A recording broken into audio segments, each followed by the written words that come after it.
పాతబస్తీలోని పెండ్లి బారాత్లో ఓ వ్యక్తి కత్తులతో నడి రోడ్డుపై హల్చల్ చేసిన వీడియో ట్విట్టర్, సోషల్ మీడియాల్లో వైరల్ కాగా సంతోష్ నగర్ పోలీసులు కేసు నమోదు చేశారు.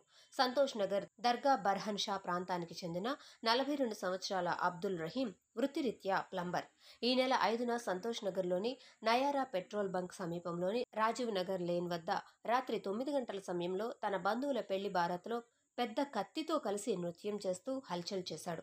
రహీం ఒక చేతిలో కత్తి, మరో చేతిలో కత్తి యొక్క కవర్ పట్టుకొని ఉన్నాడు. ఈ ఘటనా దృశ్యాలు సోషల్ మీడియాలో వైరల్ అవుతున్న ఈ వీడియో ఆధారంగా సంతోష్ నగర్ పోలీసులు నిందితుడిని గుర్తించారు.